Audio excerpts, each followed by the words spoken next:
What's up guys, David here, and in this quick video I'm going to show you how to SIM unlock the iPhone 7.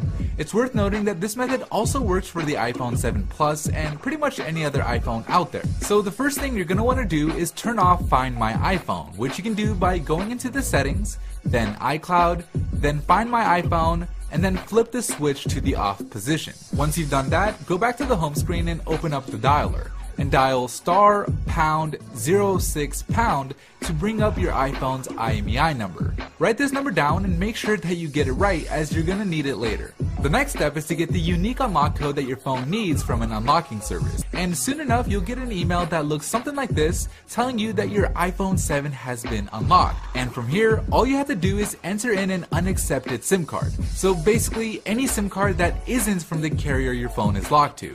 So in my case, since the phone is locked to AT&T, I'll enter in a T-Mobile SIM card, and then all you have to do is connect the phone to Wi-Fi, and that's it. Your iPhone will be officially unlocked.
What's up guys, Everything Apple Pro here, and a really cool video for you guys. So glow-in-the-dark iPhone 6s Apple logo. So something that was only available on MacBooks, we can now get it on our actual iPhones, and I think this is absolutely really cool. Now, I'm not the first to post about this, but I thought it'd be interesting to share with you guys regardless. So it's not super bright, it's not like, it doesn't stand out like crazy, but it's definitely there. It's very subtle, and that's what I like about it. I would hate for this thing to glow in the dark and blind everyone, but it looks really cool. Definitely not as bright as my MacBook, but it does come in several colors. Am I making any money off of this video? Absolutely not. I'm going to link you guys to the cheapest possible place you can buy this.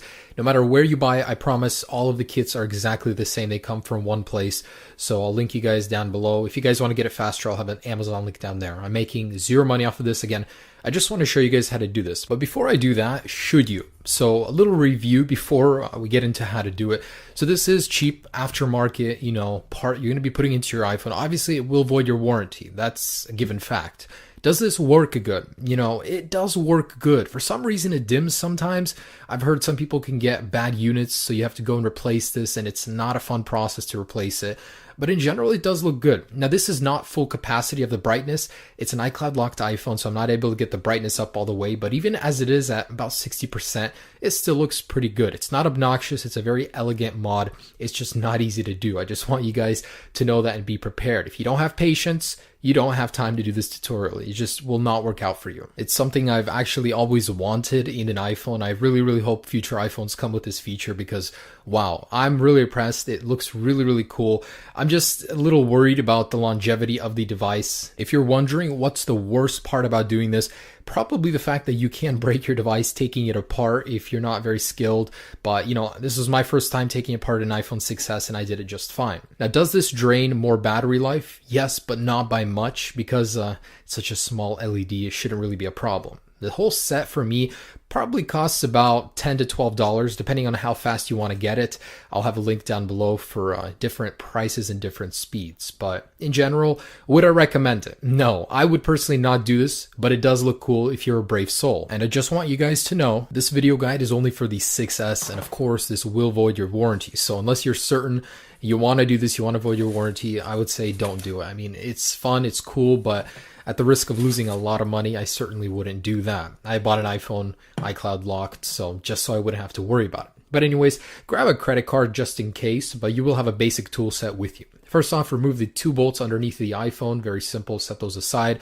Have a good place to put the bolts. They get lost very, very easily. I actually lost mine, took so long to find it. But get these guys out on the bottom, and let's move on with the suction cup. So while simultaneously pulling up with the suction cup, use a little pry tool to get in between the glass display and the shell of the iPhone. Go all around the iPhone, and there will be a little seal that you will break. So that is the waterproofing seal. So your iPhone may not be as water resistant after this, after you take it apart. And in general, guys, for the brave souls that do want to attempt this, be very, very careful. It's very easy to break something inside, so you have to be very patient. If you're not patient, don't attempt this. But just know that this was my first time taking a 6S apart, and I managed just fine. Also, I'm not liable if you break it. I don't care if you buy this or not. If you do this, I'm just showing you how to do it. So first off, there'll be a cable attaching the Touch ID to the logic board. Make sure to disconnect that. Don't just yank the screen up, otherwise you'll tear it. Now, there will be a bunch of sticky stuff on the sides. You want to get rid of that. But my phone came with an aftermarket screen, so I didn't even have a Touch ID cable, in case you were wondering why there's no cable on mine. But anyways, go ahead and pull the screen slightly out. Be very gentle here because there are ribbon cables up top. You don't have to remove the display. I did this entire thing without removing it, but if you want to remove it, that plate on the top right with 5 screws, just remove those and you can get rid of the display. And next up, unscrew the 2 bolts holding the plate of the battery connectors. So unclip that battery connector. And next is the task of removing the battery. This is the hardest one, guys. This is the worst. So you want to go ahead and remove the sticky tape that's holding the battery. And you got to stretch it out. So away from the battery, keep it low. And if you're lucky, you can slowly remove it, and the battery will just come out easily. If you're like me, every single time you take a phone apart, you will not have that luck, and you'll have to use a credit card. So gently going underneath the battery, just over and over and over. You can eventually remove the battery using a credit card if you failed the other ways. Just be very, very careful not to puncture the battery. Obviously, that's not good. You can cause a fire. It's not good for your health. So batteries are cheap for the 6S in case you do damage it, but try not to. So this does take a little while, but eventually you can get that battery out.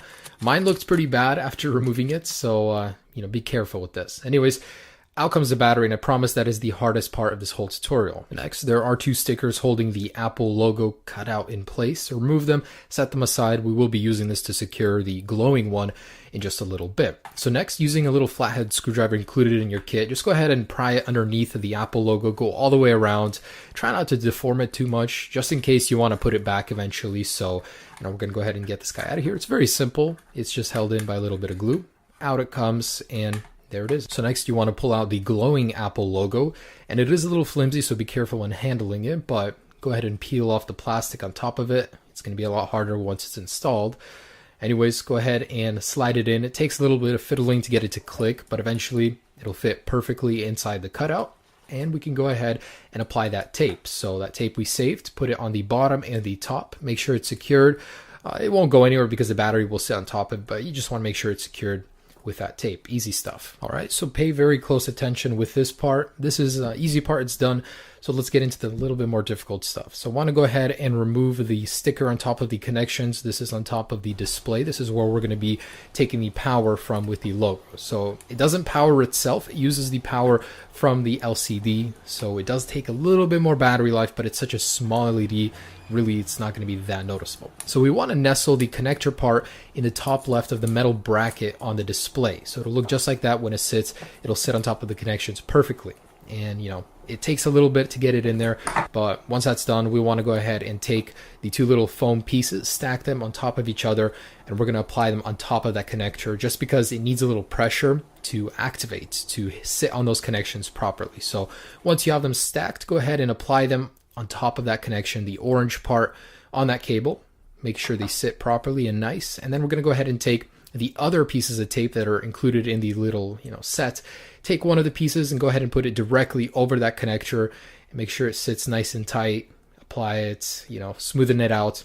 And then once that's sitting there, we're going to take the other piece and raise it slightly higher. Make sure it's still overlapping with the old piece of tape so it can get some grip.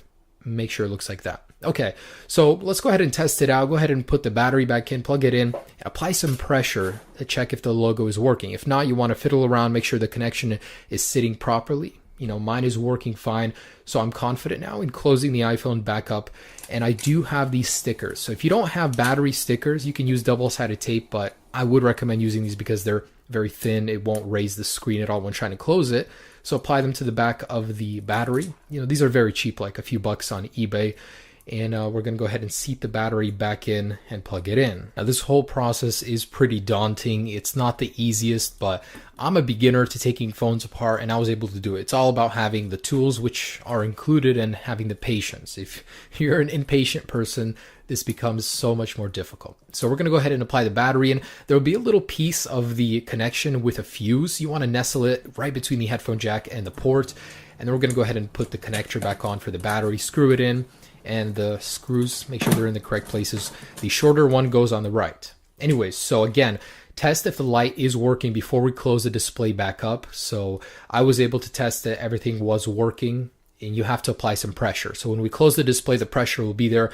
But before we do that, you want to apply some pressure to test if the LED is working. Mine is working, so I'm going to go ahead and close the display back up, and we are ready to roll. So the only thing remaining is that we go ahead and put the two bottom screws, the T2s, back in the device, screw it in, and you are all set to go. So considering you followed all of the directions, you should have had no issues. Now, a couple things I noticed about this LED, basically like a mini review. So after putting it in, it works intermittently. Sometimes it will turn on in work, which is about 80% of the time. Sometimes it just goes out and dims for no reason. It doesn't turn on for a while. It's intermittent, and it's not because of the connection. The connection is solid. I tested that part. It's just, I really don't know. Maybe it's the OS of the iPhone.